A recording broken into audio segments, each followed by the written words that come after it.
What's up? This is another review. This is going to be of another 2015 release. I have a lot, back catalog 2015 releases that I wanted to get to. So hopefully I can get to more of them. Sadly, I had a lot of releases in 2014 that I'm now looking back on that I wanted to review. So you might be seeing a lot more fucking reviews coming up, and that's not a bad thing, I guess, unless you hate my reviews. And if so, what the fuck are you doing here? So, yeah, let me just start with another album from 2015 that I really enjoyed and thought was probably one of the better releases of the year.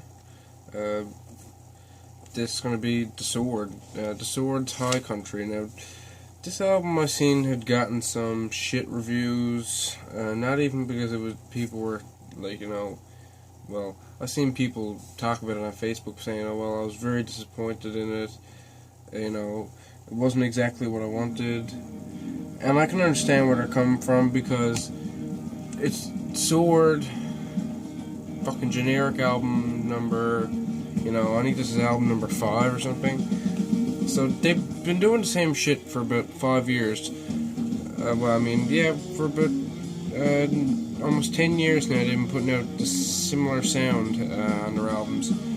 Apocryphon was a great album. I loved that album. And their earlier albums are also great, but the thing is that they don't really change much. And it's like similar to, when I was talking about, I talk about almost every band where they don't change their sound much. And that kind of annoys the fuck out of me too, so I can understand where people are coming from. But no, this was an August 21st release. Came out on the same day as Ghost's newest album. And, these guys are from Austin, Texas, so it's good to hear about I like Texas metal. There's a lot of good Texas metal and rock and shit. These guys are on Razor and Tie, the same label that puts out Kids Bop, I'm pretty fucking sure. Or, yeah, something like that. So, fuck that shit. These guys are basically, I like to call them the modern ZZ Top with a fresher sound, and that's all I can say. They remind me of most stoner rock, and kind of similar to Cadaver in ways too. So let me just get into the actual review now.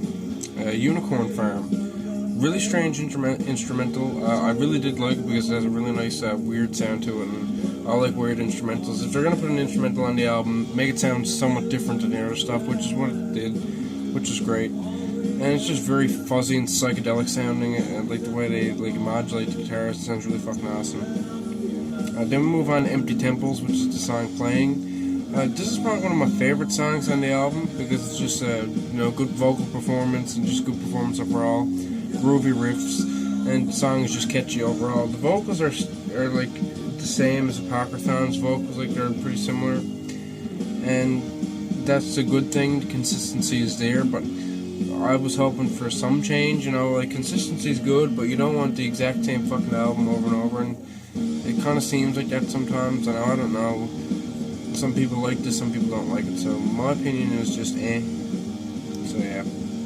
Then we move on to the title track, High Country. It has a nice opening, it's a really catchy track, and it's very good vocals, very chill track, and that's the thing with Sword, you put this on for chilling out with your friends, basically. So yeah. Then we move on to Tears Like Diamonds, a really awesome song. I really liked it. It's nicely done, good vocal melodies and shit, good melodies overall, just good catchiness, and the guitars keep it good. I find the guitars on this album are always good, production-wise. This is not an overproduced album, which is good, because I fucking hate overproduced albums in the stoner rock and just desert rock style. And then we move on to Mist and Shadow. Not a bad song, not really standard at all, but similar riffs, and it's just a standard The Sword song. So yeah. I think the next song is Agartha, that's how it's pronounced. Another instrumental, opens up with a psyche sound. It's a good instrumental, but nothing to really write home about. Just another instrumental in the album that I find either they didn't want to spend the time to write lyrics or whatever, because I think there's 3 instrumentals on this album, if not more. Can't remember. There's just 3 that I know of. I just can't even remember at this point. Seriously Mysterious. Another 70s song. It sounds fucking awesome, and the lyrics are cool as fuck. I just like that song in general. But another just awesome, groovy 70s soundtrack. Let me just put on that song, actually. Next is Suffer No Fools, another instrumental, decent riffing, but not much to say about that. I can't really comment on instrumentals that much unless there's a really weird sound to them. Then Early Snow. It sounds really similar to the previous tracks, but there is a nice addition of horns, which makes it more interesting. It sounds similar, but it doesn't. There's certain 2 or 3 elements that make it stand out, but I think the guitar should make it stand out, not some random instrument that they throw in there. Next is the Dream Thieves, which is groovy and trippy sounding and just really cool sounding but generic. They seem to have the generic thing where they just sound fucking generic 24/7. Sorry for the paper rattling. Buzzards, another great groovy track, but the thing is that I can see why people are disappointed with this album, because it's just the same fucking shit over and over. Like, I can understand that they found their sound and they want to work that sound and they want to keep that sound, but like, come on, you can change a little bit. A little bit of change is not going to kill you. That's fucking retarded. I can't understand it, but whatever. This is the 4th instrumental. I forgot about this one. Silver Petals. 4 instrumentals on a 15-track album. Fucking, I don't know, weird. Opens softly and is nice sounding, but there's another instrumental. I fucking couldn't care less. By the time I get that far into the album, I'm just like, another instrumental? Fuck it. Next is Ghost Eye, which opens with good riffing. I find it sounds a bit different, and the vocals have a different approach, but same thing. It's just another song that's good and sounds nice, but it's not different enough to satisfy me for the diversity of it. Turn to Dust, another interesting track. It's just good to see some variation, I guess, but the laid back sound, Ghost is a band I can compare them to, where Ghost has a lot of similarities and they don't change their sound a lot, but at least Ghost puts in some different sounds. These guys just use random instruments like horns and fucking key and shit like that. They add in randomly to make it sound different. I don't know, but if you don't really mind same album over and over with slight differences, you'll like these guys. But it's good material. I'm not saying it's bad. It's just that it's too similar. And then we move on to the track The Bees of Spring. This is a slow, laid back, nice track, and picks up the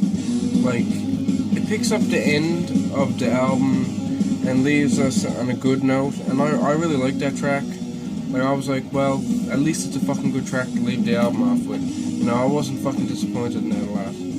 But I just what annoys me is that these guys, I know they have potential, and I know I've been a fan of them since their Apocryphon album, and I don't know, they can't change much. I don't understand why. I even remember listening to their first album. I know that album was pretty similar to this almost, but hopefully they can change their sound a bit. But I can see why people were bitching about them and stuff. But I like this album. I think it's I think it's a pretty good album overall. Now, the artwork is perfect for the title and genre. I think it just looks cool, and I like the colors and how vibrant it looks, So that was really that fit for me. I like the look of it. I kind of missed the logo. I love their fucking logo, and I miss it on the front of this, but it wouldn't fit on this artwork, so it makes sense why they didn't use it. Then overall, I think, I noticed these guys get shit on Metal Archives a lot for almost, their first album, I think. I have their page pulled up, I'm just look. Their first album gets 40% out of 9 reviews. Then their next one got 74. The Apocryphon got 60. They get shit on a lot. I don't understand that.